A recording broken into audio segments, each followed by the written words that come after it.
Bapa di surga, kembali pagi ini dengan sukacita kami mau mendengarkan firman-Mu. Kau urapi kami dengan kuasa Roh Kudus-Mu untuk kami dapat mengerti, memahami, merenungkannya. Firman-Mu berkuasa dalam hidup kami hari lepas hari. Kami sambut firman-Mu dengan sukacita di dalam nama Yesus. Haleluya. Pembacaan firman Tuhan pagi hari ini terambil dari kitab Yehezkiel pasal 45 dan pasal 46. Pasal 45 ayat 1 hingga dengan ayat yang ke-8 dengan perikop persembahan khusus bagian kota, bagian raja yang berbunyi demikian. Pada waktu kamu membagi-bagi negeri itu menjadi milik pusaka-mu dengan jalan mengundi, kamu harus mengkhususkan sebidang dari tanah itu menjadi persembahan khusus yang kudus bagi Tuhan. Panjangnya 25.000 hasta dan lebarnya 20.000 hasta. Seluruh tanah yang di dalam batas ini adalah kudus. Dari tanah ini harus disediakan untuk tempat kudus suatu tempat persegi yang panjang dan lebarnya 500 hasta dan sekelilingnya ada lapangan yang lebarnya 50 hasta. Dari daerah yang sudah diukur ini, ukurlah sebagian yang panjangnya 25.000 hasta dan lebarnya 10.000 hasta. Disinilah letaknya tempat kudus dan bagian ini adalah maha kudus. Ini adalah bagian yang kudus dari tanah itu dan menjadi tempat bagi imam-imam yang menyelenggarakan kebaktian di tempat kudus, yang datang mendekat untuk melayani Tuhan. Itulah tempat perumahan mereka dan menjadi daerah kudus untuk tempat kudus yang 25.000 hasta panjangnya dan 10.000 hasta lebarnya harus menjadi milik orang-orang Lewi yang mendapat tugas pelayanan dalam bait suci. Itulah kota-kotanya, tempat tinggal mereka. Sebagai milik kota harus engkau tentukan 5.000 hasta lebarnya dan 25.000 hasta panjangnya, berbatasan dengan persembahan khusus yang kudus itu. Itulah untuk seluruh kaum Israel. Mengenai bagian raja, itu haruslah terdapat di sebelah barat dan di sebelah timur dari persembahan khusus yang kudus dan milik kota itu, dan harus berbatasan dengan kedua bagian itu. Yang di sebelah barat harus sampai ke perbatasan barat, dan yang di sebelah timur harus sampai ke perbatasan timur. Jadi panjangnya harus sama dengan panjang dari bagian suatu suku Israel, yaitu dari perbatasan barat sampai perbatasan timur negeri itu. Itulah yang menjadi miliknya di tanah Israel. Dan raja-raja Israel tidak lagi akan menindas umatku.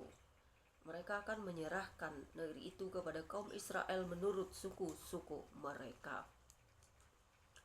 Kemudian Yehezkiel 45 ayat 9 hingga dengan ayat yang ke-17 dengan perikop baru, tugas umat Tuhan dan tanggung jawab raja yang berbunyi demikian.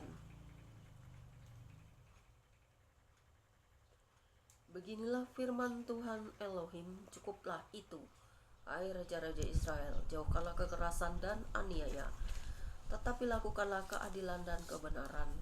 Hentikanlah kekerasanmu yang mengusir umatku dari tanah miliknya. Demikianlah firman Tuhan Elohim. Neraca yang betul, epa yang betul, dan bat yang betul patutlah ada padamu.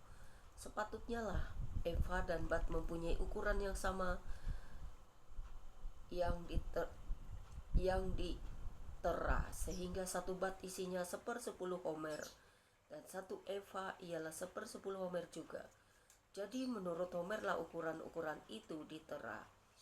Bagi kamu 1 sikal sepatutnya sama dengan 20 gerak. 5 sikal, 5 sikal dan 10 sikal. Yang 10 sikal dan 50 sikal adalah 1 mina. Inilah persembahan khusus yang harus kamu persembahkan. 1/6 efa dari sehomer gandum dan 1/6 efa dari sehomer jelai. Tentang ketetapan mengenai minyak, 1/10 bat dari 1 kor. 1 kor adalah sama dengan 10 bat. Seekor anak domba dari setiap 200 ekor milik sesuatu kaum keluarga Israel Semuanya itu untuk korban sajian, korban bakaran, dan korban keselamatan, untuk mengadakan pendamaian bagi mereka. Demikianlah firman Tuhan Elohim. Seluruh penduduk negeri harus mempersembahkan persembahan khusus ini kepada raja di Israel. Dan rajalah yang bertanggung jawab mengenai korban bakaran, korban sajian, korban curahan pada hari-hari raya, bulan-bulan baru, hari-hari Sabat, dan pada setiap perayaan kaum Israel.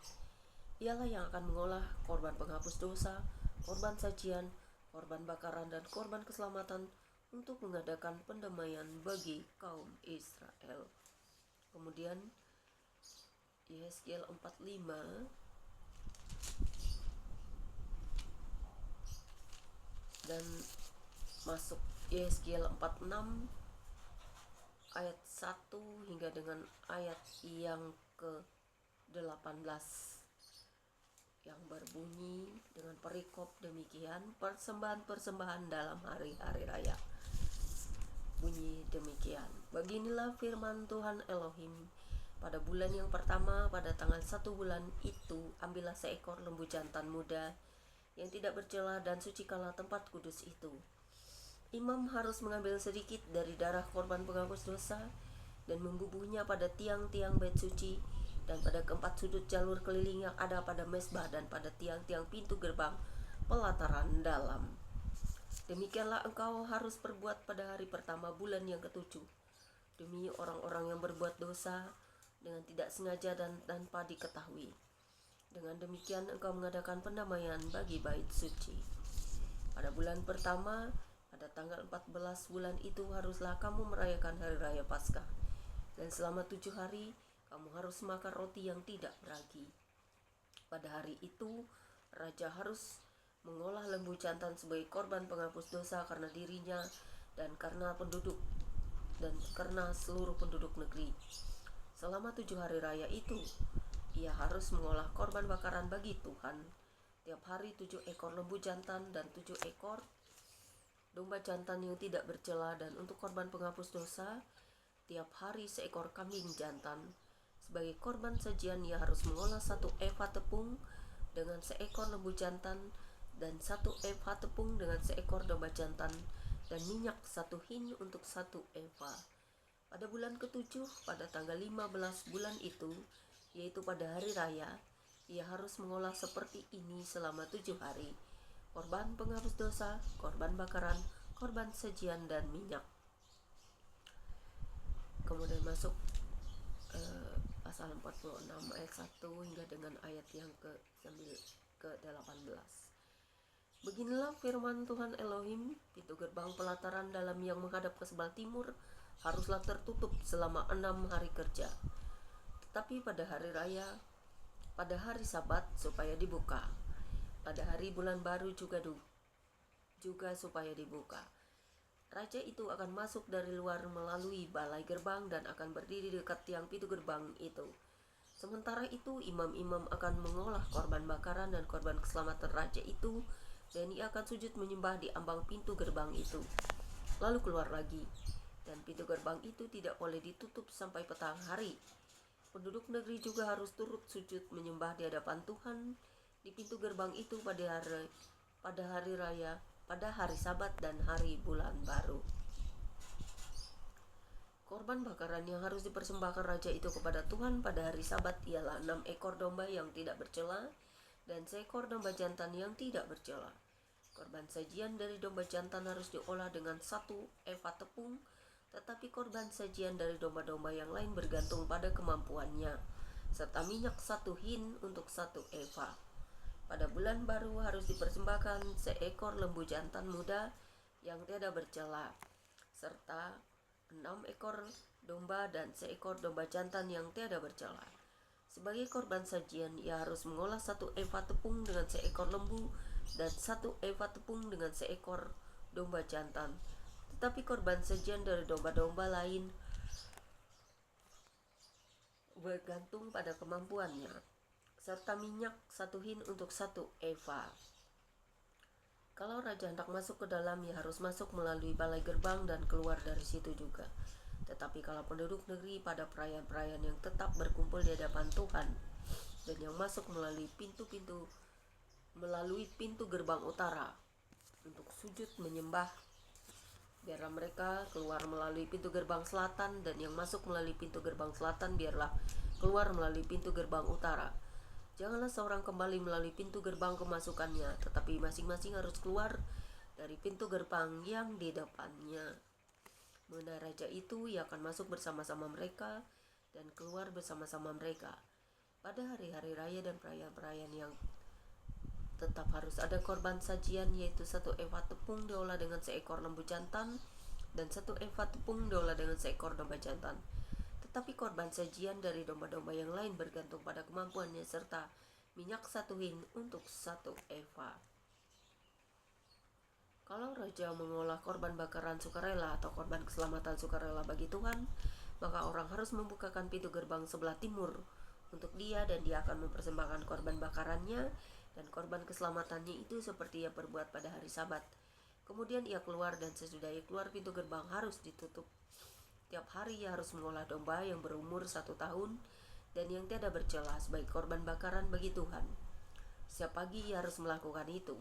Di samping itu, setiap pagi ia harus mempersembahkan korban sajian 1/6 eva tepung dengan minyak 1/3 hin untuk mencampur tepung yang terbaik itu. Itulah korban sajian bagi Tuhan, dan ketetapan itu tetap untuk selama-lamanya. Dan ketetapan itu tetap selama-lamanya. Demikianlah mereka harus mempersembahkan korban dan korban sajian. Demikianlah mereka harus mempersembahkan domba dan korban sajian dan minyak setiap pagi sebagai korban bakaran yang tetap. Beginilah firman Tuhan Elohim.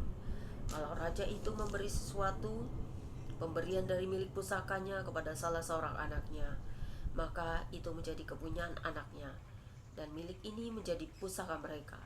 Kalau ia memberikan pemberian dari milik pusakanya kepada salah seorang hambanya, maka ia menjadi kepunyaannya sampai tahun kebebasan. Lalu harus kembali kepada raja itu. Hanya anak-anak raja itu boleh mewarisi milik pusakanya.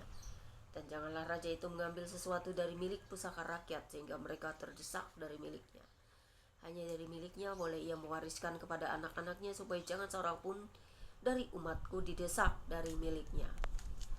Kemudian Yeskiel 46 ayat 19 hingga 24 dengan perikop baru, tempat memasak korban-korban yang berbunyi demikian. Lalu dibawanya aku melalui pintu masuk yang di samping pintu gerbang ke bilik-bilik untuk para imam yang di sebelah utara tempat kudus, dan sungguh di sana di bagian barat sekali ada suatu tempat. Ia berkata kepadaku, disinilah letaknya imam-imam memasak korban penebus salah dan korban penghapus dosa dan bakar korban sajian, dan mereka tidak boleh membawanya ke pelataran luar, supaya dengan demikian mereka jangan menguduskan umat Tuhan. Kemudian diiringnya aku ke pelataran luar dan membiarkan aku pergi ke 4 sudut pelataran itu. Sungguh di setiap sudut pelataran itu ada lagi pelataran. Pada keempat sudut pelataran itu ada pelataran kecil, 40 hasta panjangnya dan 30 hasta lebarnya. Keempatnya sama ukurannya. Mengelilingi keempat pelataran kecil itu ada tembok batu, dan di bagian bawah tembok-tembok batu itu di sekelilingnya diperbuat tempat-tempat memasak.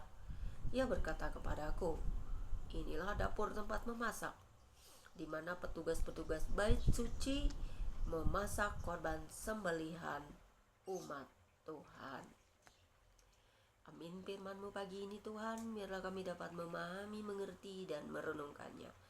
Terpujilah Tuhan, Elohim Israel, Raja semesta alam, Tuhan yang berkasa, Juru selamat umat manusia, yang kami panggil di dalam nama Yesus Kristus, yang menjadi Yesus, yang menjadi Tuhan dan Juru selamat kami. Menjadikan kami anak-anak penghuni surga yang percaya kepada Bapa. Haleluya. Terima kasih Tuhan Yesus. Amin.